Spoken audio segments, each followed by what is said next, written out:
Assalamualaikum warahmatullahi wabarakatuh. Kembali lagi di channel Berita Mistis. Untuk kisah kali ini masih melanjutkan dari kisah yang sebelumnya. Sebuah kisah yang diambil dari KBM dari tulisannya Ratna Dewi Lestari. Kisah yang berjudul Mulih. Sebelum kita lanjut ke ceritanya, tekan dulu tombol like video ini dan jangan lupa tekan juga tombol subscribe channel ini. Nyalakan juga lonceng notifikasinya agar tidak ketinggalan cerita-cerita lainnya. Dan seperti apa untuk lanjutan dari kisah ini? Langsung saja kita masuk ke ceritanya.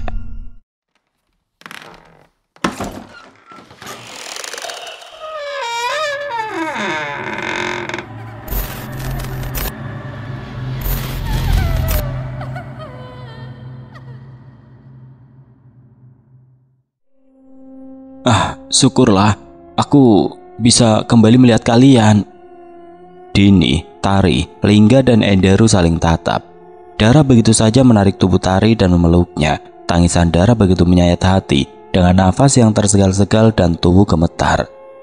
Aroma bangkai masih menguar dari tubuhnya karena Dara tadi memang memakan daging bangkai. Tari sebisa mungkin menahan bau tidak sedap yang menyeruak. Tidak tega melihat Dara yang seperti sangat ketakutan. "Dara, tenang. Kamu kenapa, Dara?" tanya Tari berusaha menenangkan sahabatnya. Tangannya ia angkat dan menggosok pelan punggung Dara untuk menyalurkan kehangatan. Dara masih tergugu, baunya terguncang, membuat Dini yang awalnya jengah merasakan iba. Gadis yang akan menikah beberapa bulan ke depan itu lalu mendekat dan juga berusaha menenangkan temannya. "Dara, tenang, sekarang kamu aman," ucap Dini dengan pelan, tapi Dara masih menangis sesegukan. "Mas, tolong ambilkan air mineral, mudah-mudahan dengan minum Dara bisa lebih tenang," pinta Dini pada calon suaminya. Lingga mengangguk dan mengambil air mineral dari tas ranselnya. Ia lalu menyerahkan botol water mineral 600 ml ke arah Dini. Gadis itu menerimanya dan mengucapkan terima kasih. "Dara, minum ini dulu, kemudian bersihkan mulut juga tanganmu yang bau itu," titah Dini. Dara menghentikan tangisnya dan mendorong pelan tubuh Tari. Di bawah pendar cahaya bulan, mata yang tertutup air mata itu melihat kedua tangannya samar-samar. Kelopak mata gadis itu melebar saat menyadari bau busuk yang sejak tadi mengusik indera penciumannya ternyata berasal dari dirinya sendiri. Cairan coklat pekat kehitaman berlendir dan merah memenuhi jari jemarinya. Gadis itu mencap merasakan sesuatu yang aneh di dalam mulutnya. Rasa getir dan bau serta sesuatu yang bergerak-gerak. Mulut Dara langsung mual dan muntah-muntah. Endaru yang memegang HP menyentari muntahan Dara. "Masih mual, Dara?" tanya Utari saat melihat Dara mengangkat kepalanya. Dara mengangguk dan menerima air mineral yang diberikan oleh Dini untuknya. Utari lalu membantu Dara untuk minum dan membasuh tangan yang penuh cairan busuk. "Nah kan, belatungnya masih hidup. Berarti benar-benar warung goib yang kita singgahi tadi," cetus Endaru saat menyorot muntahan Dara yang berisi gumpalan-gumpalan daging dan belatung yang masih bergerak-gerak. Dara bergidik, begitu juga dengan Tari dan Dini. "Bang Endaru benar, warung itu memang warung gaib. Teganya kalian meninggalkan aku di sana. Tidak ada satu orang pun dari kalian yang membantuku untuk keluar dari tempat itu. Aku hampir saja jadi tumbal dan dimangsa dua orang penjaga warung beserta anak-anak mereka. Beruntung tadi ada seseorang yang menolongku dan aku heran kenapa bisa cepat berada di sini. Padahal tadi aku berada di tengah hutan lebat." Seracau Dara menahan kesal mengingat kejadian buruk yang baru saja ia alami. "Kau tertinggal di sana? Tidak mungkin, Dara. Kau sedari tadi bersama kami. Itu buktinya kamu baru makan. Ya, meskipun yang kau makan itu bangkai dan itu makanan yang kita bungkus dari warung itu," Dini menjelaskan. Ia tidak terima dituduh tidak setia kawan, sedangkan mereka memang pergi bersama-sama. "Tidak mungkin, aku tadi benar-benar ditangkap oleh dua pemilik warung itu. Dan kalian tahu, yang menolongku itu seorang wanita yang wajahnya sangat mirip dengan Mama. Dia menyebut dirinya Mbah," kila Dara tidak mau kalah. "Mungkin yang dari tadi yang bersama kita bukan Dara, tapi sosok yang memiliki wajah mirip Dara. Sedangkan Dara asli tadi terperangkap di warung itu," timpal Tari menerka-nerka. Sudah, jangan dibahas. Apa kalian tidak melihat keanehan di tempat ini? Coba kalian perhatikan. Dari tadi tidak ada satupun kendaraan yang lewat di jalan ini. Apa kita akan bertahan di pinggir jalan sampai esok pagi?" tanya Endaru dengan berkacak pinggang. Rasa lelah membuatnya gampang naik darah. Para muda-mudi itu serentak menatap ke arah jalan. Begitu sepi, hanya terdengar desau angin dan suara jangkrik yang menemani. Sialnya rintik-rintik hujan mulai jatuh, membuat para muda-mudi itu kembali harus melanjutkan perjalanan mereka karena di tempat itu tidak ada tempat berteduh. Ayolah, kita jalan lagi. Kalau mau nunggu di sini, bisa kebasahan kita. Sepertinya hujan akan semakin deras, ujar Lingga dengan wajah cemas. Ayo, aku juga rasanya sudah keenakan, saut Endaru. Kamu gimana, Tari? Apa sudah kuat untuk melanjutkan perjalanan kita? Tanya Lingga. Lagi-lagi bentuk perhatian Lingga itu disalah artikan oleh Dini. Gadis itu kembali menatap sinis ke arah temannya. Iya, aku juga sudah baikan, Mas, jawab Tari tanpa ekspresi, karena ia sempat melihat lirikan Dini yang tidak mengenakan. Sebagai seorang wanita, Tari menyadari jika Dini saat ini sedang cemburu kepadanya, kecemburuan yang tidak beralasan. Jujur dalam hati, Tari menyesal karena mengikuti keinginan Dini. Seandainya saja hari itu ia menolak ajakannya, tentu saat ini ia tidak berada di posisi yang sulit. Apalagi sikap Dini yang membuatnya semakin kesal, menunjukkan sikap tidak bersahabat. Dini sempat menghentakkan kaki saat mengikuti Lingga ke arah motornya, sementara Tari tampak cuek dan membantu Dara untuk berdiri. Dara, kalau kamu pusing, aku bawa baju lengan panjang, nanti ikat di tubuhmu dan tubuhku biar kamu gak jatuh. Tari dengan sabar membantu Dara yang tubuhnya masih lemas ke atas boncengan motor. Gak usah Tari, aku masih kuat kok. Aku cuma shock dengan kejadian yang baru saja aku alami, jawab Dara dengan mata yang kembali berkaca-kaca. Tari melihat sejenak temannya dengan perasaan campur aduk. Entah kenapa ia rasanya enggan untuk mengikuti teman-temannya. Perasaannya berkata jika jalan yang mereka akan lewati ini penuh dengan rintangan. Kuat Dara, kuat. Kita akan segera keluar dari tempat ini. Kamu harus bertahan dan harus tetap semangat. Tari berusaha untuk tegar dan meyakinkan Dara untuk kembali semangat. Entahlah Tari, aku merasa kita masih berada dalam bahaya dan aku takut jika nanti kembali tertangkap dengan makhluk-makhluk yang tidak kasat mata. Mereka sangat buas dan sangat menginginkan kematian kita, tutur Dara dengan wajah yang ketakutan. Ayo cepat Tari, jangan buang waktu, teriak Endaru. Tari dan Dara kaget. Deru motor membuat Tari tersadar dan cepat-cepat naik ke atas kendaraan roda 2. Mereka memulai kembali perjalanan, menyusuri jalan aspal panjang yang tidak tahu akan membawa kemana.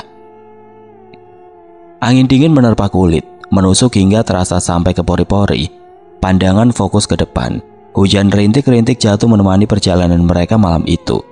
Sinar bulan yang sempat menyinari kembali tertutup mendung, dan dedaunan rimbun dari pepohonan besar yang berjejer di pinggir jalan, seolah menjadi pelindung dan bisa pula terasa seperti lorong menuju dunia lain, panjang tanpa tahu akan berakhir di mana.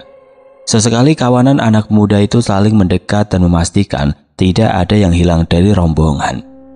Kenapa tidak juga kita temukan keramaian? Suasana begini membuat perasaanku tidak enak, keluh Dini sembari merapatkan pelukannya. Lingga hanya diam dan menghela nafas. Sepanjang perjalanan, calon istrinya itu tidak henti menanyakan kapan mereka keluar dari jalan sepi dan menemukan keramaian.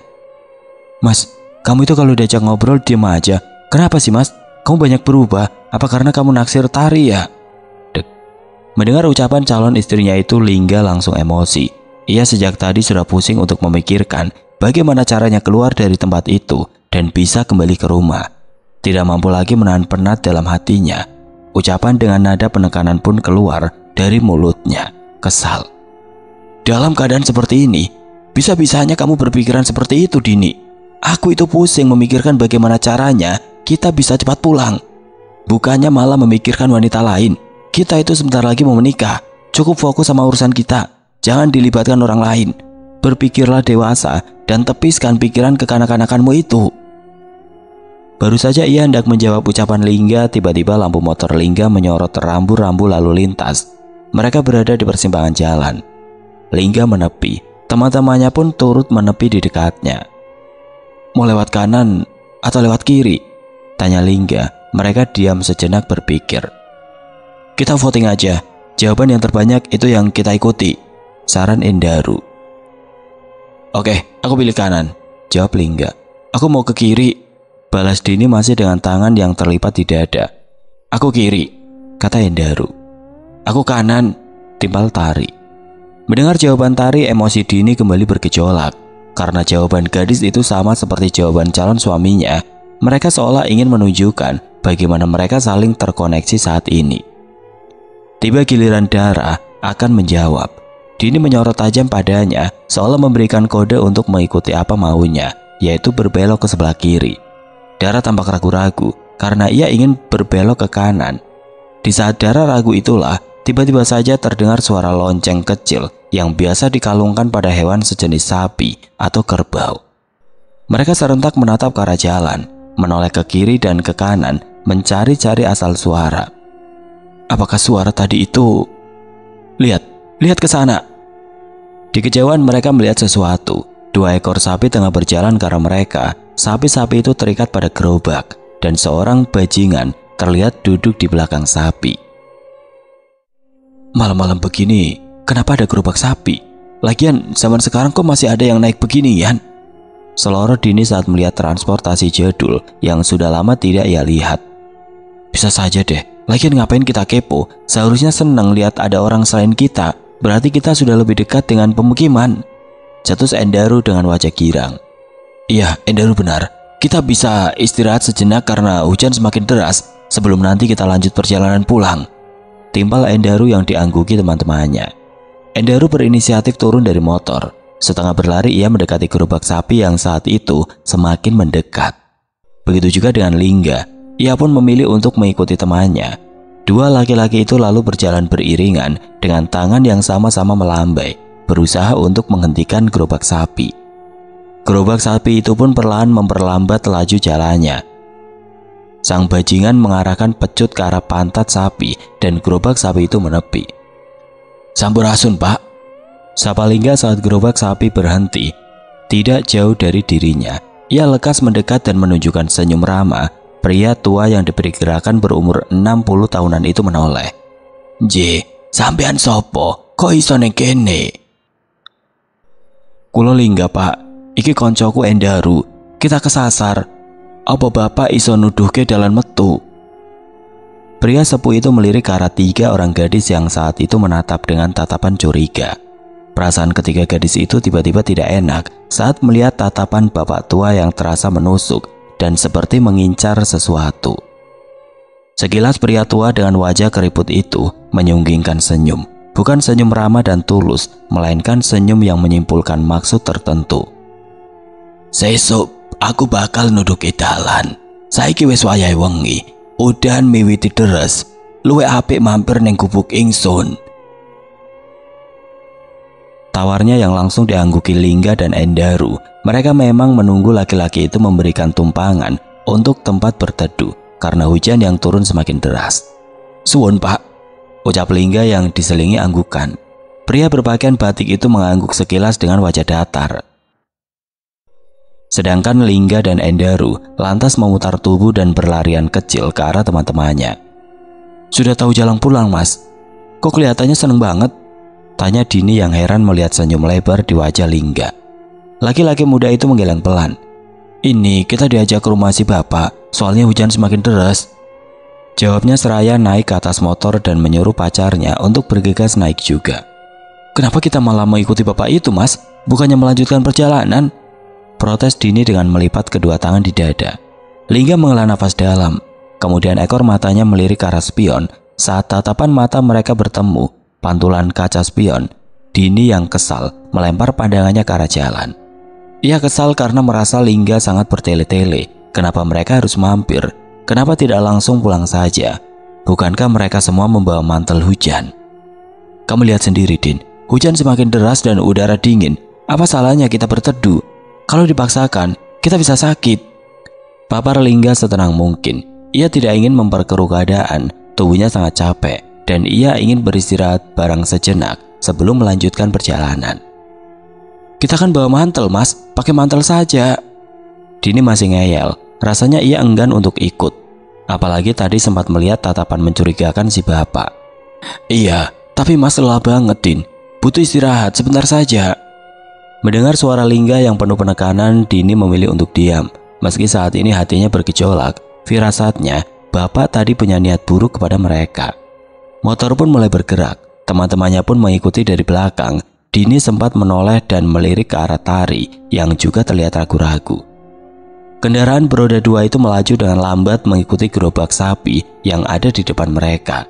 Tidak lama berselang gerobak sapi berbelok ke arah kiri, memasuki jalanan tanah yang cukup licin dan diapit pepohonan tinggi yang rapat.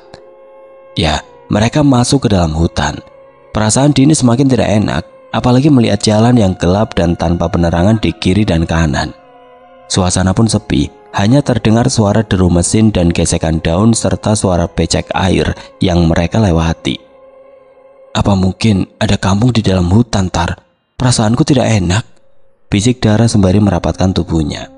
Mungkin ada, Dara, berpikiran baik sajalah, saut Tari berusaha tenang. Padahal saat ini pun perasaannya sama seperti Dara. Dara kembali diam, tapi ekor matanya terus bergerak ke arah sekitar. Begitu gelap, hanya terlihat siluet batang pohon yang berjajar. Suasana semakin suram saat tetesan air semakin deras jatuh dari langit. Jalan yang dilalui pun penuh genangan air keruh dan licin. Mereka harus hati-hati agar tidak terjatuh. Kecemasan mereka akhirnya sirna saat melihat sinar-sinar kecil dari kejauhan. Sinar-sinar yang berasal dari obor-obor yang terpasang di teras-teras rumah. Jalan yang mereka lewati pun sudah tidak berlubang, hanya sedikit licin karena tanah yang bercampur dengan batu-batu kerikil. Motor melaju semakin pelan saat mereka memasuki jalan perkampungan. Rumah-rumah berjajar rapi, tampak sama satu bangunan dengan bangunan yang lain. Bangunan joglo dengan atap yang berbentuk tajuk mengerucut ke atas dengan 4 tiang dan teras yang luas, serta berbahan kayu. Tampak estetik tapi memiliki kesan misterius. Aura yang terpancar membuat bulu kuduk berdiri, karena tempat yang remang-remang dan hanya ada satu nyala obor di setiap rumah. Rumah-rumah itu pun tampak sepi dan bangunan-bangunan itu terkesan tua, juga dipenuhi lumut, serta alang-alang tinggi di pekarangan rumah. Muda-mudi itu seolah kesulitan bernapas. Degup jantung memacu kian cepat, apalagi ada sesuatu yang membuat mereka mengernyitkan dahi.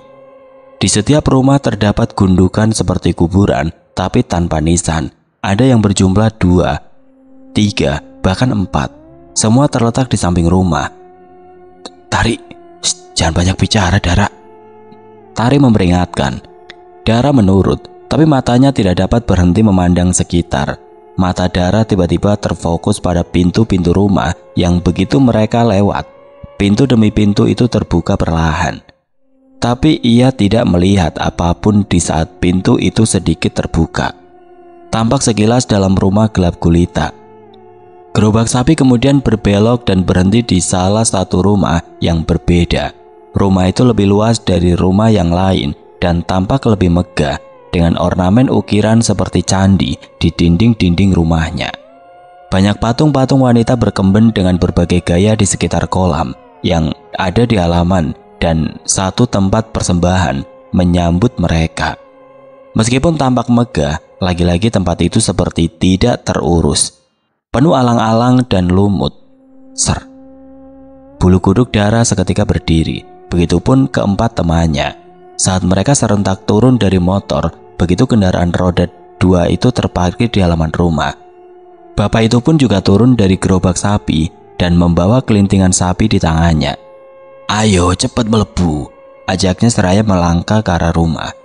Satu persatu muda-mudi itu mengikuti si bapak. Bapak itu lalu membuka pintu perlahan.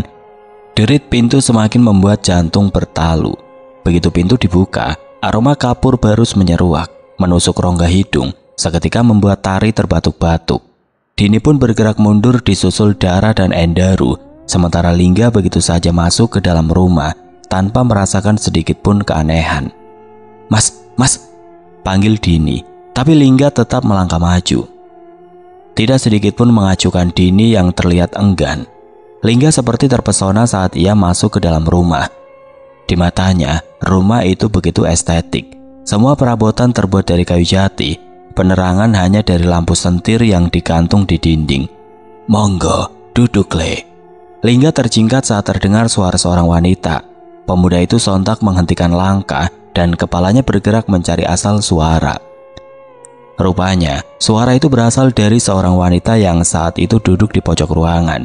Wanita yang tidak terlihat wajahnya itu, karena suasananya yang remang-remang, perlahan berdiri dari duduknya dan melangkah dengan anggun mendekati Lingga yang masih terpaku di tempat. Semakin dekat wajah wanita itu tampak semakin jelas, wajah Ayu yang diperkirakan berusia 40-an tahun. Wanita itu tersenyum tapi kemudian menoleh ke arah laki-laki tua yang saat itu berada di samping Lingga. "Bapak boleh istirahat, tapi sebelum itu tolong sajikan makanan untuk tamu kita ini," ucap wanita itu lembut. Lingga tertegun. Wanita berkebaya ungu dengan kain panjang motif batik berbentuk kembang kenanga berwarna senada itu bukan hanya terlihat cantik, tapi juga memiliki suara yang mendayu-dayu. Lingga terpesona. "Gendoro." Laki-laki itu lalu masuk, meninggalkan Lingga berdua dengan wanita misterius itu. "Kamu seorang diri, Le?" tanya wanita itu yang langsung membuat Lingga tersadar. "Tidak, teman-temanku ada di luar," jawab Lingga terbata. Wanita itu mengangguk lantas melirik ke arah pintu. Ia menatap mata-mata mencurigakan di luar sana dan melangkah mendekati muda-mudi yang masih tertahan di teras. Krat. Pintu terbuka lebar, membuat teman-teman Lingga yang masih di luar beringsek dan menjauhi pintu. Sama seperti Lingga, mereka menatap takjub wanita berkebaya ungu dengan senyum ramai yang begitu memikat. "Mari masuk, di luar udara sangat dingin, nanti kalian masuk angin." Bak terhipnotis, empat muda-mudi itu lalu masuk ke dalam rumah. Baru saja melangkah masuk, seorang seperti membisiki telinga Dara, "Lihat ke sudut." Saat itu refleks ekor mata Dara bergerak ke arah sudut ruangan di mana tadi wanita itu duduk. Awalnya tidak ada yang aneh, hanya melihat dinding yang remang-remang, tapi lama-kelamaan di ujung dinding itu tampak siluet berwarna putih yang semakin jelas membentuk sosok tinggi dengan ikatan kepala dan wajah kosong dengan mata melotot. Astaga! Dara yang terkejut saat itu tanpa sadar menyentak tangan Tari yang ada di depannya. Tari langsung menoleh ke arah Dara yang saat itu menatap ke arah sudut dengan tatapan tampak ketakutan. Ada apa Dara? Apa ada sesuatu yang kau lihat?" tanya Tari dengan suara yang cukup keras, mengundang tatapan-tatapan lain untuk menatap ke arah Dara. Begitupun wanita berkebaya yang saat itu spontan mengibaskan tangan ke arah sudut. Tentu saja hal itu tidak terlihat oleh Dara dan teman-temannya. "Tari, aku melihat pocong di sudut," kata Dara dengan suara bergetar saat gadis itu mengalihkan pandangannya ke arah Tari. Wajahnya tampak sangat ketakutan. Sontak ucapan Dara itu membuat teman-temannya menatap ke arah sudut untuk membuktikan apa yang baru saja Dara ucapkan. Sayangnya, tidak ada satu orang pun dari mereka yang melihat, sedangkan Tari tampak sangat unggul untuk kembali menoleh ke arah yang sama. "Tidak ada apa-apa bukan? Itu hanya perasaan teman kalian saja. Bisa jadi karena kedinginan dan suasana hujan begini membuat gadis itu berhalusinasi," ucap wanita berkebaya, berusaha untuk menenangkan muda-mudi yang terlihat mulai percaya dengan ucapan Dara barusan.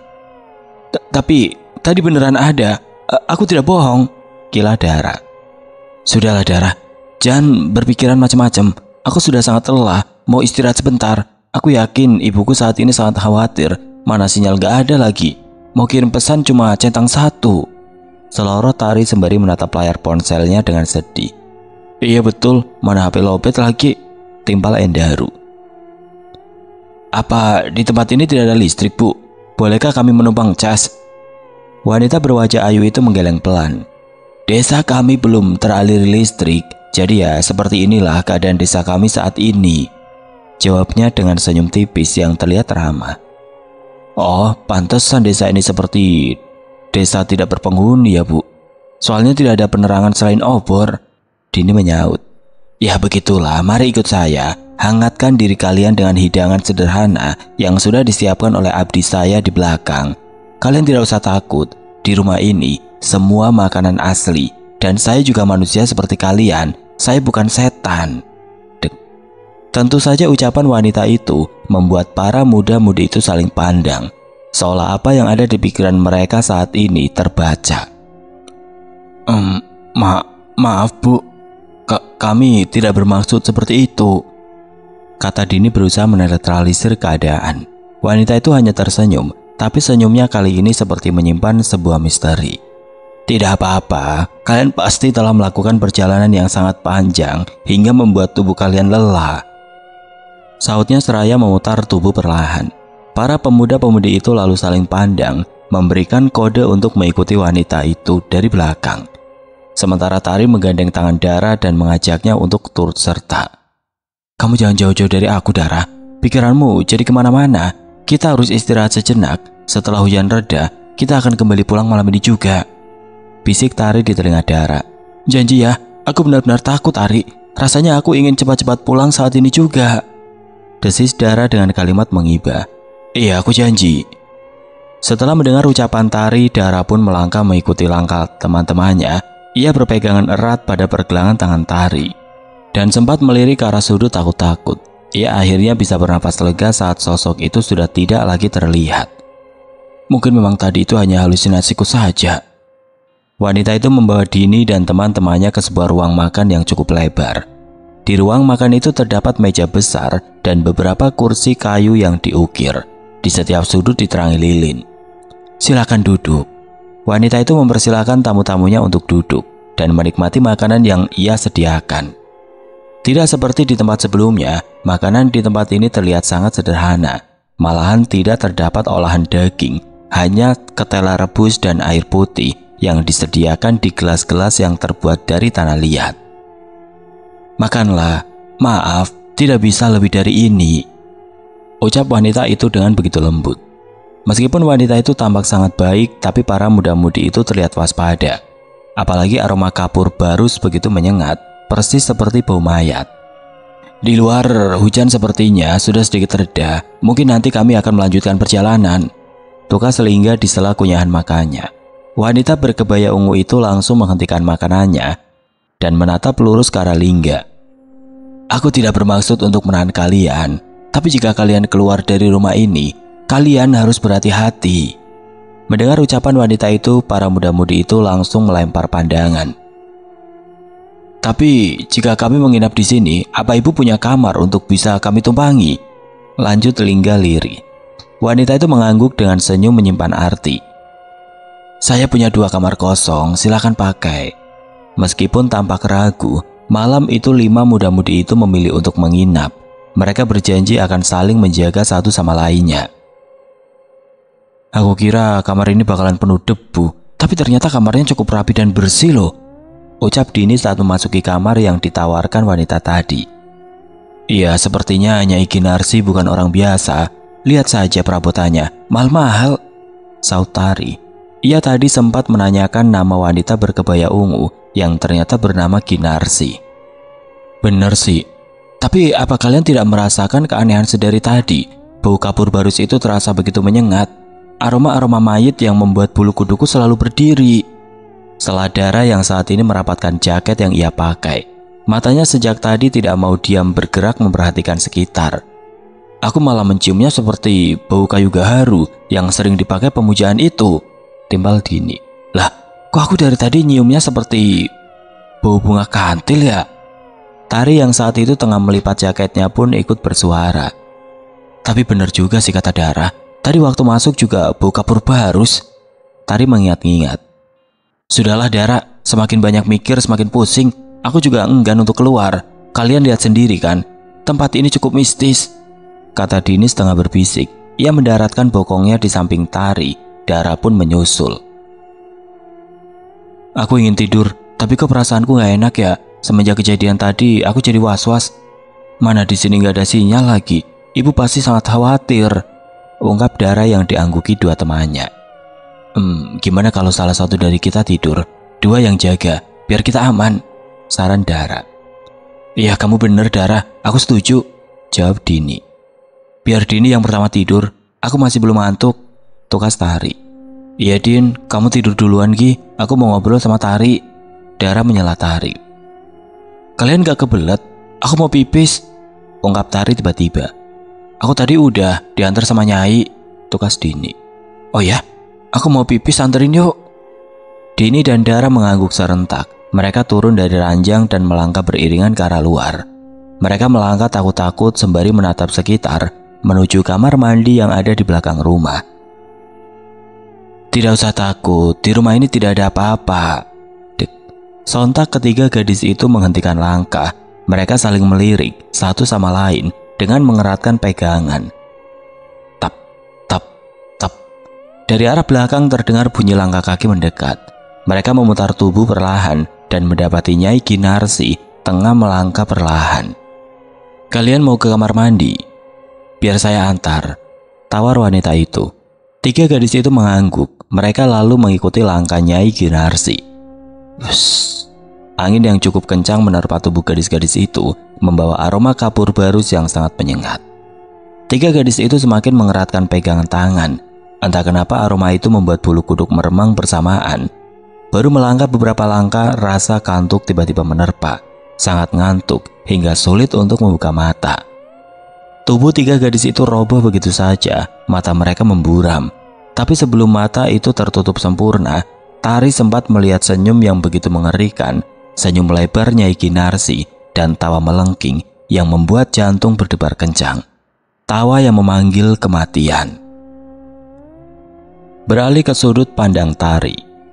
Alunan musik gending Jawa, suara gamelan yang bertalu disertai merdu suara sinden menggema, menggelitik indera pendengaranku. Mata ini mengerja beberapa kali. Samar-samar kulihat pepohonan dan langit gelap membentang. Aku mengucek mata seperti tidak percaya. Apakah ini hanya mimpi belaka? Bukankah tadi aku berada di dalam rumah megah milik Nyai Kinarsi? Saat pandanganku terasa jelas, aku langsung bangkit. Duduk dan mataku menyisir sekitaran. Mataku sontak membulat setengah tidak percaya jika saat ini berada di tengah-tengah lapangan luas dan sebuah keramaian tersaji di depan mata. Seperti sebuah acara pesta pernikahan, tapi tidak terdapat tenda. Suara gending Jawa membuat bulu roma berdiri perlahan. Aku bangkit dan berdiri cukup lama memperhatikan, lalu memutuskan untuk mendekat. Mungkin teman-temanku ada di antara orang-orang yang duduk rapi sembari menikmati hiburan. Semakin mendekat, semakin kurasakan aroma yang begitu menyengat. Lagi-lagi aroma kapur barus menyeruak, disertai wangi jeruk purut yang sama persis seperti aroma air untuk memandikan jenazah orang meninggal di kampungku. Aku begitu paham aroma itu karena saat almarhum Mbak Putri dimandikan, aku ada di sana. Aroma itu sontak mengingatkanku pada proses pemandian jenazah setahun yang lalu. Aku menggeleng dan menepis pikiran buruk itu. Tatapanku kembali fokus ke arah keramaian. Benar dugaanku, acara itu memang sebuah acara pernikahan. Dari kejauhan aku melihat sepasang pengantin berpakaian Jawa tengah duduk dengan hiasan bunga di balik punggungnya. Aku tidak bisa melihat dengan jelas karena wajah mereka terhalang oleh orang-orang yang duduk dan berseliweran di sekitarnya. Wuss. Aroma yang menyengat kembali menguar saat tidak sengaja berpapasan dengan orang-orang yang lewat. Aku menoleh dan mendapati orang-orang berwajah datar, juga pucat, persis seperti mayat. Refleks tubuh ini menghindar, berhenti sesaat dan menarik nafas dalam, lalu menghembuskannya perlahan. Ini mungkin hanya perasaanku saja. Meski aku masih heran kenapa bisa berada di tempat ini, aku tetap melanjutkan langkah karena penasaran siapa yang sedang menikah di waktu malam seperti ini. Dek, jantungku rasanya berhenti berdetak saat aku akhirnya berhasil berada di barisan paling depan dan melihat dengan jelas sepasang pengantin yang kini duduk di singgasana. Mereka ternyata adalah Mas Lingga dan Dini sahabatku. Tidak mungkin, ini pasti mimpi. Bukankah mereka akan menikah 2 bulan lagi? Aku mengusik mata tidak percaya. Berharap ini hanyalah mimpi dan ketika aku membuka mata, semua akan kembali seperti sedia kala. Namun nyatanya ketika mata ini kembali terbuka, pemandangan masih sama. Sebuah pernikahan yang terkesan aneh karena dua temanku itu tidak sedikit pun mengulas senyum dengan tatapan kosong. Padahal acara itu terlihat meriah. Terasa rumah joglo itu dipenuhi dengan bunga-bunga. Di kanan dan kiri singgasana terdapat kembar mayang yang cukup tinggi. Hiasan janur dan buah yang bervariasi memberi kesan mewah. Apalagi hidangan yang terdapat di meja panjang tampak begitu menggoda. Apa yang membuat teman-temanku itu terkesan tidak bahagia? Au! Aku mencubit tanganku sendiri, ternyata sakit. Itu berarti aku tidak berada di alam mimpi. Saat ingin mendekati sepasang pengantin, tiba-tiba saja seseorang menarik tanganku. Aku menoleh dan mendapati seseorang kini berada di belakangku. Wajahnya tampak sangat ketakutan, dengan keringat yang bercucuran dan nafas yang terengah-engah. Akhirnya, aku menemukanmu, Tari. Setengah tidak percaya aku memeluk wanita yang tidak lain adalah Dara. Dara, akhirnya aku tidak sendirian di sini. Kamu kemana saja? Di mana kita, Dara? Cecarku saat aku mengurai pelukannya. Aku tidak tahu, Tari. Begitu bangun aku sudah berada di semak-semak. Suara gamelan ini yang membawaku kemari. Aku tidak menyangka bisa bertemu denganmu di sini. Aku kira aku kembali ke alam gaib seperti kemarin. Cerocos Dara yang membuatku tertegun sejenak. Apa benar yang kulihat ini, Tari? Di depan itu Dini yang sedang menikah. Bukankah tadi kita berada di rumahnya Iki Narsi? Kenapa sekarang malah berada di pernikahan Dini? Aku tidak habis pikir. Imbu Dara dengan mata yang melotot ke arah Dini. Tapi tunggu. Ini memang rumah Nyai, tapi semua patung-patung dan kolam tidak ada. Ucapku saat meneliti rumah itu. Saat aku mengucapkan itu, tiba-tiba musik berhenti. Begitu juga dengan nyanyian sinden. Suasana mendadak sunyi dan hening.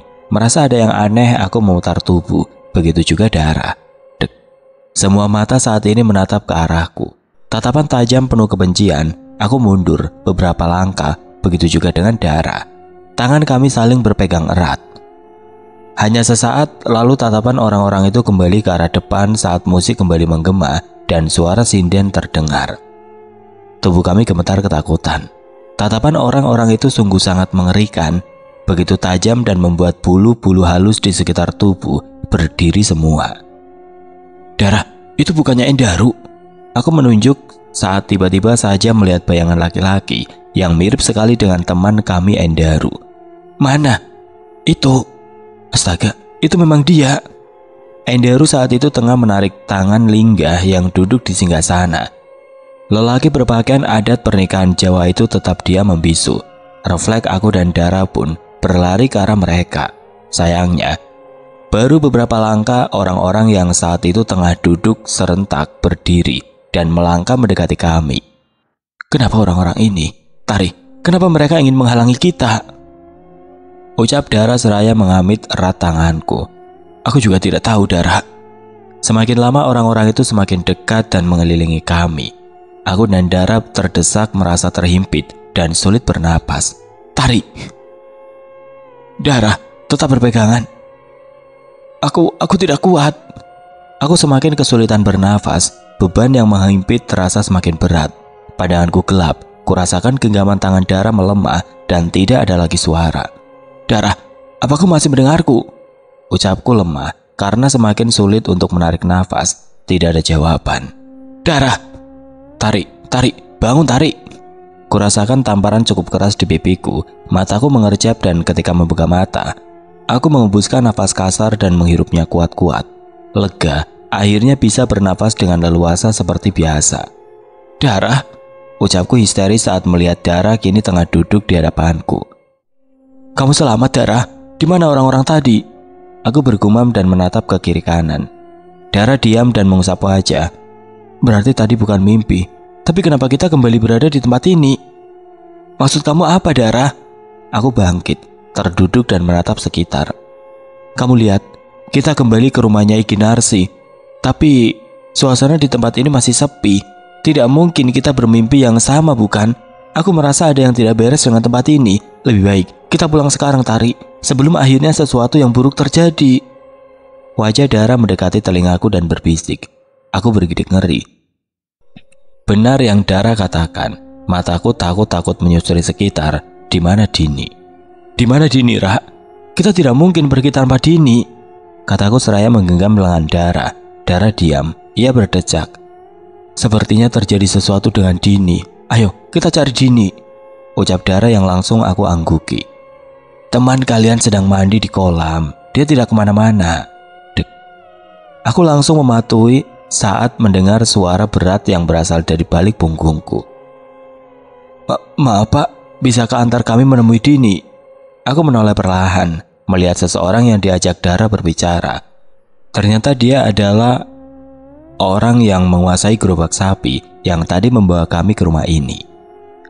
Mereka ada di kolam belakang. Di sana juga ada Nyai Ginarsi dan beberapa orang wanita. Bapak itu berlalu begitu saja melangkah ke arah belakang. Aku dan Dara saling tatap. Dara lalu membantuku untuk berdiri.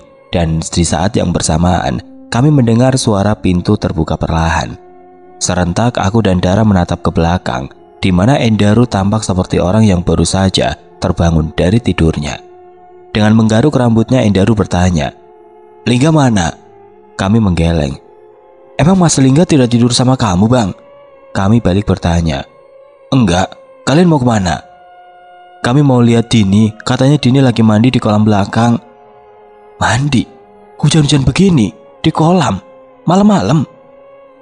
Kami lagi-lagi mengangguk, sempat terdiam beberapa saat, tapi akhirnya Bang Endaru melangkah mendahului kami, dan kami mengikuti dari belakang.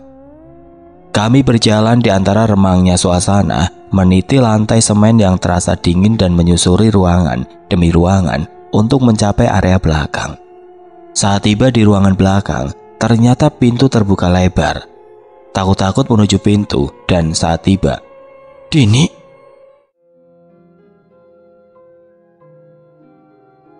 Oke teman-teman, sampai di sini dulu ceritanya. Nantikan kelanjutan kisah ini di video berikutnya. Agar tidak ketinggalan, klik tombol subscribe channel ini dan nyalakan lonceng notifikasinya. Wassalamualaikum warahmatullahi wabarakatuh.